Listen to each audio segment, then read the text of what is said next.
Você sabia que o plano de Satanás vai muito além de apenas enganar as pessoas com mentiras? O desejo dele sempre foi se passar por Deus e, no fim dos tempos, ele tentará uma última vez. A Bíblia revela que Satanás formará uma trindade falsa para enganar a humanidade e levar milhões à destruição. Hoje, vamos explorar essa trindade satânica, composta por Satanás, o Anticristo e o falso profeta, e como eles vão imitar o Pai, o Filho e o Espírito Santo, tentando enganar até mesmo os escolhidos. Fique comigo, porque o que vamos descobrir aqui é revelador e crucial para os dias que estão por vir. Quando Jesus chamou Satanás de pai da mentira, em João 8,44, ele estava revelando a verdadeira essência do inimigo. Desde o princípio, Satanás não se firmou na verdade, pois a verdade não está nele. Ao tentar Eva no jardim do Éden, ele distorceu as palavras de Deus para enganar a humanidade, marcando o início da sua longa trajetória de falsidade. A mentira de Satanás não é meramente uma distorção dos fatos, mas uma oposição direta à verdade que vem de Deus. Ele se aproveita das fraquezas humanas para semear a dúvida e a confusão, manipulando os desejos e as intenções das pessoas. Sua principal estratégia é disfarçar o mal com uma aparência de bem. No Novo Testamento, Paulo adverte os cristãos sobre a sutileza do inimigo, que se disfarça de anjo de luz, 2 Coríntios 11:14. Isso mostra que as mentiras de Satanás não são sempre evidentes. Muitas vezes, elas se apresentam como algo aparentemente bom ou desejável, mas no fundo, são uma tentativa de afastar as pessoas de Deus. A mentira de Satanás é uma ferramenta poderosa que ele usa para destruir famílias, igrejas e até mesmo nações. Ele cria divisões, incita ao ódio e ao conflito, sempre plantando sementes de dúvida e descrença. Sua influência pode ser vista em toda parte, especialmente onde a verdade de Deus é rejeitada. No Apocalipse, Satanás é descrito como o grande dragão, a antiga serpente que engana o mundo todo. Apocalipse 12:9. Sua natureza enganadora continuará até o fim dos tempos, quando tentará enganar até os eleitos, se possível. Mas a verdade de Deus é mais poderosa, e aqueles que se mantêm firmes na fé estarão protegidos. Jesus nos oferece uma alternativa à mentira de Satanás. A verdade que liberta. João 8:32. A verdade de Cristo revela quem somos, quem Deus é e como podemos nos reconciliar com Ele. Ao seguir a verdade, estamos nos distanciando das mentiras do diabo e nos aproximando da luz e da salvação. Lúcifer, que significa portador de luz, era originalmente um anjo de grande beleza e poder. Ele ocupava uma posição de destaque no céu, próximo ao trono de Deus. Contudo, seu coração foi corrompido pelo orgulho. Ele não queria apenas servir a Deus, ele desejava ser como Deus, sentar-se no trono celestial e ser adorado. O profeta Isaías descreve essa queda em seu livro. Como caíste do céu, ó estrela da manhã, filho da alva, como foste lançado por terra, tu que debilitavas as nações. Isaías 14:12. Aqui, Isaías revela as intenções de Lúcifer de ascender acima das estrelas de Deus e se assentar no monte da Assembleia, numa tentativa clara de usurpar o poder divino. Esse orgulho resultou em sua expulsão do céu. Lúcifer se rebelou, mas foi derrotado e lançado à terra. Sua queda é um reflexo do perigo do orgulho, que o fez esquecer seu papel como criatura e desejar ser o Criador. Sua história é um aviso para todos aqueles que se deixam dominar pelo desejo de poder. Mesmo sendo expulso do céu, Satanás não desistiu de sua busca por poder. Ele continua a influenciar o mundo, tentando estabelecer um reino rival ao de Deus. Desde o início, sua estratégia foi enganar e corromper, fazendo com que outros sigam o mesmo caminho de rebeldia que ele escolheu. O livro de Ezequiel também nos dá um vislumbre da queda de Lúcifer. Teu coração se elevou por causa da tua formosura, corrompeste a tua sabedoria por causa do teu resplendor. Ezequiel 28:17. Aqui, vemos que sua beleza e poder o cegaram para a verdade de que ele era apenas uma criatura, e não o Criador. Essa rebelião serve como um lembrete de que a grandeza sem humildade leva à ruína. Satanás foi expulso do céu por tentar se exaltar, mas no final será humilhado eternamente. Ele é o exemplo supremo do que acontece com aqueles que se rebelam contra a ordem de Deus. Um dos aspectos mais chocantes da rebelião de Satanás foi o fato de que ele conseguiu convencer 1/3 dos anjos do céu a segui-lo. Isso é mencionado no Apocalipse 12:4, onde se diz que o dragão varreu do céu 1/3 das estrelas. Essas estrelas são uma representação simbólica dos anjos que caíram com ele. A influência de Satanás foi tão poderosa que seres criados por Deus, que habitavam na sua presença, foram seduzidos por suas mentiras e rebeldia. Isso nos mostra como ele é astuto e persuasivo. Se anjos puros e santos puderam ser enganados, quanto mais os seres humanos, que são mais vulneráveis ao pecado. A queda desses anjos, agora conhecidos como demônios, estabeleceu um reino espiritual de oposição a Deus. Eles se juntaram a Satanás em sua missão de destruir a criação de Deus e levar a humanidade ao pecado. Desde então, esses demônios trabalham incessantemente para corromper e perverter tudo o que Deus criou. Esses seres não são apenas participantes passivos da rebelião. Eles são agentes ativos do mal no mundo. Eles promovem falsos ensinamentos, provocam possessões e incentivam o pecado. A batalha espiritual é real, e esses demônios são parte integrante da guerra contra os santos. No entanto, a queda dos anjos também revela algo importante. Nem mesmo os anjos estão isentos do julgamento de Deus. Eles foram punidos por sua rebeldia e, como resultado, perderam seu lugar no céu para sempre.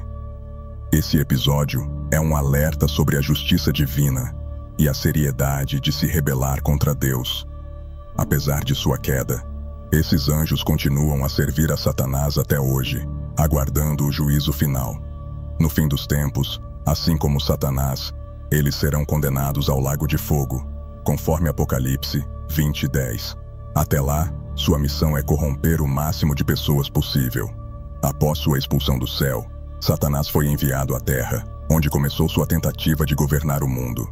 Ele é chamado de príncipe deste mundo, em João 12:31, uma descrição que ilustra seu domínio temporário sobre os sistemas e as estruturas que operam em oposição ao reino de Deus. Mesmo caído, Satanás não perdeu sua astúcia e poder.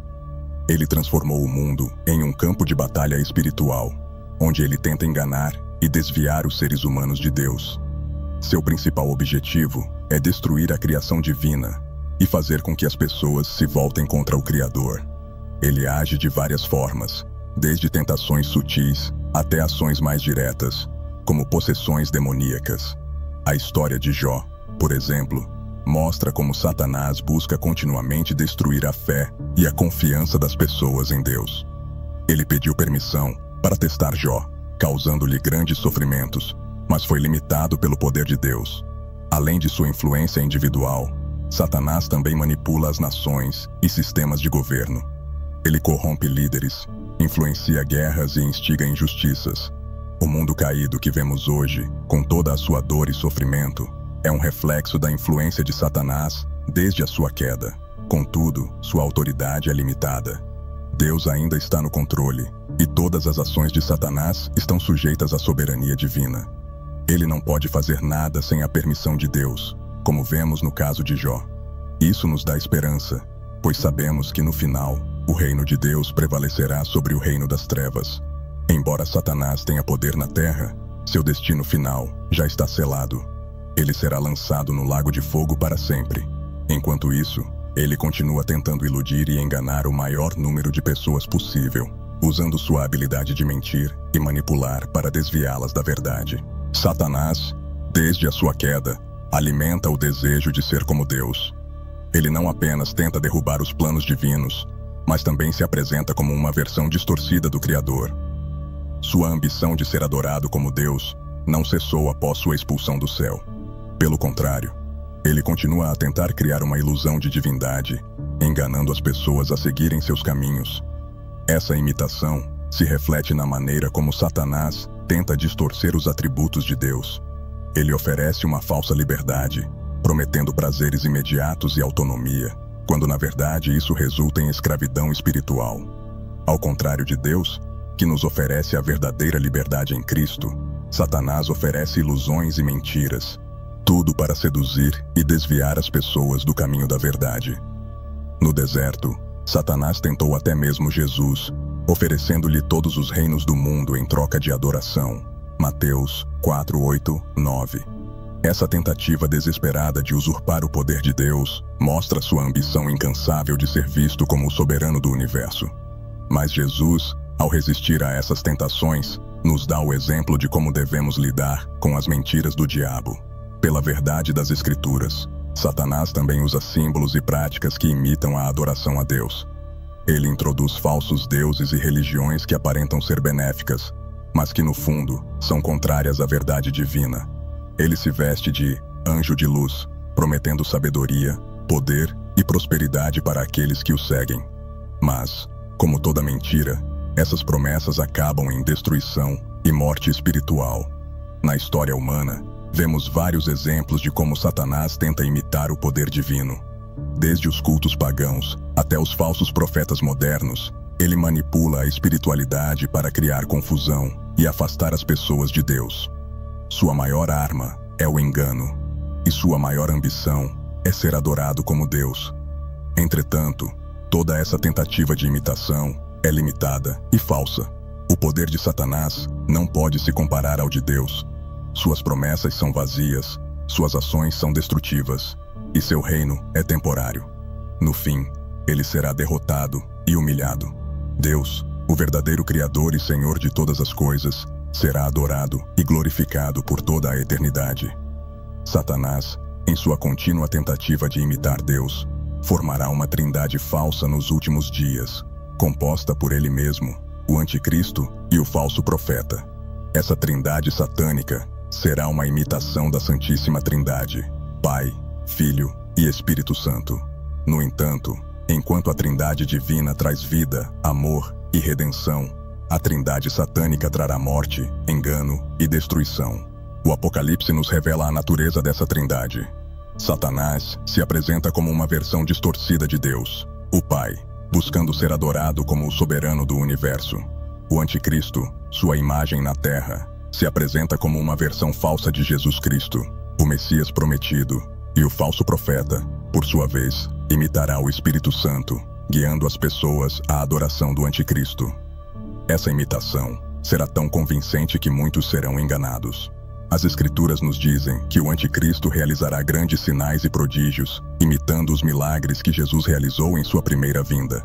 O falso profeta também fará sinais, como descer fogo do céu, a fim de enganar a humanidade e levá-la a adorar o Anticristo. Assim como Deus opera através de sua igreja, Satanás usará essa trindade satânica para estabelecer seu reino temporário na Terra. Ele reunirá seguidores, instituirá um sistema global de adoração ao Anticristo e tentará consolidar seu poder sobre todas as nações. Esse período será marcado por grande perseguição aos cristãos e àqueles que resistirem ao engano. Apesar de sua aparente vitória, o domínio da trindade satânica será curto. As Escrituras nos asseguram que seu reinado de terror será interrompido pela volta de Cristo. Jesus derrotará Satanás e seus seguidores, lançando-os no lago de fogo, e o verdadeiro reino de Deus será estabelecido para sempre. A trindade satânica será desmascarada, e a mentira será exposta diante da glória de Deus. Esse esquema final de Satanás é o clímax de sua tentativa de usurpar o trono divino. Mas, como todas as suas tentativas anteriores, ele falhará, pois o poder de Deus é infinito, e seu reino jamais será abalado. O Anticristo será a segunda pessoa da trindade satânica, e ele aparecerá como um salvador falso, enganando a humanidade com seu carisma e supostos poderes milagrosos. No Apocalipse 13, ele é descrito como a besta que surge do mar, recebendo poder diretamente de Satanás para governar sobre as nações e fazer com que o mundo o adore. Esse líder será um homem de grande influência política e espiritual. Ele se apresentará como a solução para os problemas globais, trazendo uma paz temporária e uma promessa de prosperidade. No entanto, essa paz será uma ilusão. Por trás de sua fachada carismática, o Anticristo terá um ódio profundo por Deus e por tudo o que é santo. Uma das estratégias do Anticristo será realizar sinais e prodígios que imitam os milagres de Cristo. Ele poderá até mesmo enganar os eleitos, se isso fosse possível, conforme Jesus nos advertiu em Mateus 24:24. O mundo, deslumbrado com seus feitos, o aceitará como o Messias prometido. embora sua verdadeira natureza seja demoníaca. Além de sua capacidade de enganar, o anticristo também estabelecerá um sistema econômico e religioso que forçará todos a adorá-lo. Aqueles que se recusarem a adotar sua marca serão perseguidos e mortos. Esse sistema global será uma imitação do governo divino, mas seu fim será a destruição, não a salvação. A marca da besta, descrita no Apocalipse 13, 16 e 17, será um símbolo de lealdade ao anticristo e ao seu sistema. Ela será uma exigência para qualquer pessoa que deseje comprar ou vender, representando a total submissão à sua autoridade. Essa marca é uma imitação perversa do selo que Deus coloca em seus servos, um exemplo claro de como Satanás tenta imitar o plano divino. O reinado do anticristo será interrompido quando Jesus voltar em glória. Ele será derrotado no final da grande tribulação e lançado no lago de fogo. Seu reinado breve, mas devastador, será uma das maiores expressões da rebelião de Satanás contra Deus. No entanto, seu fim será certo, e ele será destruído pelo poder da palavra de Deus. O terceiro membro da trindade satânica será o falso profeta, que imitará o papel do Espírito Santo.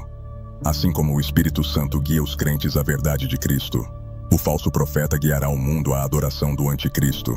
Ele será um mestre do engano, realizando sinais e prodígios para validar as reivindicações do anticristo como Messias. O Apocalipse 13:11 descreve o falso profeta como uma besta que sobe da terra, com 2 chifres como um cordeiro, mas que fala como um dragão. Isso indica que ele terá a aparência de bondade e santidade, mas sua mensagem será perversa e demoníaca. Ele usará sua influência espiritual para consolidar o poder do anticristo e estabelecer um culto global em torno dele. Esse falso profeta realizará milagres e sinais que imitarão os profetas bíblicos, especialmente os feitos por Elias, como fazer descer fogo do céu. Esses milagres, embora impressionantes, serão destinados a enganar a humanidade e levá-la a adorar o anticristo, apresentando-o como o salvador do mundo. Além dos sinais, o falso profeta também criará uma imagem do anticristo e exigirá que todos a adorem. Essa imagem será uma imitação grosseira da presença de Deus no templo, um sacrilégio terrível que culminará na chamada Abominação da Desolação, mencionada por Jesus em Mateus 24:15. Aqueles que se recusarem a adorar essa imagem serão mortos. O falso profeta também terá um papel crucial na implementação da marca da besta, forçando todas as pessoas a aceitarem essa marca como um sinal de lealdade ao anticristo. Essa marca será um símbolo visível de aliança com o reino satânico, mas aqueles que a aceitarem estarão selando seu destino de condenação eterna. Embora o falso profeta tenha sucesso temporário em enganar as massas, ele também será derrotado no fim. Junto com o anticristo, ele será lançado no lago de fogo quando Jesus retornar. A sua função como o Espírito Santo satânico será revelada como uma mentira destrutiva, e sua condenação será eterna. Israel desempenha um papel central nos eventos proféticos do fim dos tempos, e Satanás sabe disso. Ao longo da história, a nação de Israel foi o povo escolhido de Deus, através do qual o Messias viria ao mundo. No entanto, durante o período do Apocalipse, a rejeição de Jesus por muitos judeus abrirá caminho para o engano do anticristo. Apesar disso, o propósito de Deus para Israel é claro: a restauração final e o reconhecimento de Jesus como o Messias. O Antigo Testamento está repleto de promessas feitas a Israel, tanto em termos de bênçãos quanto de juízo. O apóstolo Paulo, em Romanos 11, nos lembra que Deus não rejeitou seu povo, mas que há um endurecimento temporário sobre eles, até que a plenitude dos gentios tenha entrado. Romanos 11:25. O Apocalipse descreve a luta espiritual pela alma de Israel, que culmina no retorno de Jesus, quando o povo finalmente reconhecerá que ele é o Salvador. Satanás, descrito como o dragão, no Apocalipse 12, perseguirá Israel com fúria, pois ele entende que a segunda vinda de Cristo está intimamente ligada ao arrependimento e aceitação dos judeus. Jesus profetizou que não retornaria até que Israel dissesse: "Bendito é o que vem em nome do Senhor." Mateus 23:39. Por isso, o diabo fará de tudo para destruir a nação e impedir esse cumprimento. A grande batalha final em Armagedon também gira em torno de Israel. Nações do mundo se levantarão contra Jerusalém em um esforço para eliminar a nação. mas será nesse momento de crise que Jesus retornará. O livro de Zacarias fala sobre a vinda de Cristo para salvar o povo judeu durante esse ataque e estabelecer seu reino milenar, a partir de Jerusalém. Além disso, a Bíblia prevê que durante a grande tribulação, muitos judeus reconhecerão a verdade do Evangelho e se voltarão para Jesus. Esses convertidos serão os 144 mil selados, descritos no Apocalipse 7, que serão preservados por Deus durante os juízos sobre a terra. Eles desempenharão um papel importante na proclamação da verdade, em meio à escuridão dos últimos dias. No final, o papel de Israel no Apocalipse é uma prova do compromisso de Deus com suas promessas. Satanás pode tentar destruir o povo escolhido, mas Deus é fiel e sua aliança com Israel será cumprida. Israel será restaurado e reconhecerá Jesus como o Messias, culminando no retorno glorioso de Cristo e no estabelecimento de seu reino eterno. A batalha final, entre as forças de Deus e a Trindade satânica, será o ponto culminante da história da humanidade. Essa batalha, conhecida como Armagedon, acontecerá nos arredores de Jerusalém, e todas as nações se reunirão para combater o povo de Deus. Apocalipse 16:16 descreve o local dessa última batalha e como os reis do mundo serão influenciados por espíritos demoníacos enviados pela Trindade satânica para se oporem ao plano divino. A Trindade satânica, composta por Satanás, o Anticristo e o falso profeta, reunirá os exércitos do mundo para essa batalha. Eles estarão determinados a destruir Israel e impedir a segunda vinda de Cristo, mas sua derrota já está profetizada.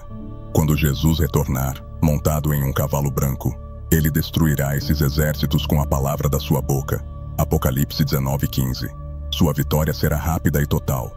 O Anticristo e o falso profeta serão capturados e imediatamente lançados no lago de fogo, onde serão atormentados eternamente.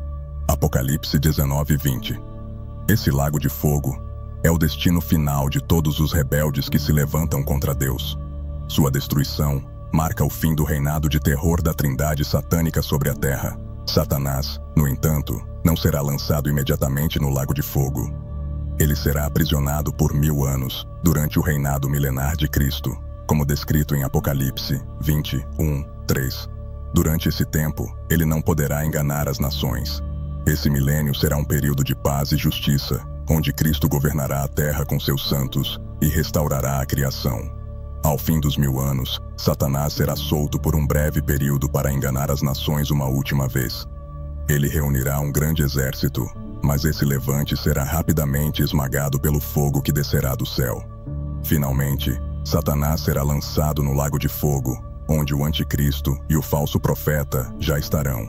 Apocalipse 20:10. Esse será o destino final da Trindade satânica. Tormento eterno, sem mais poder ou influência sobre a criação de Deus. Essa batalha final não apenas marca a derrota de Satanás, mas também o início da nova criação. O Apocalipse termina com a promessa de um novo céu e uma nova terra, onde Deus habitará com seu povo para sempre. A Trindade satânica será uma lembrança distante da vitória definitiva de Cristo sobre o mal, e o reino de Deus reinará eternamente. Vimos como Satanás imitará Deus nos últimos dias, estabelecendo uma trindade falsa para enganar o mundo. Mas a palavra de Deus é clara: por mais que ele tente, sua vitória será temporária. E o verdadeiro Messias, Jesus Cristo, triunfará no final. Que essa verdade nos fortaleça para resistirmos às mentiras do inimigo e permanecermos firmes na fé. Se você quer continuar crescendo espiritualmente e entender mais sobre as profecias bíblicas, inscreva-se no canal e ative o sininho.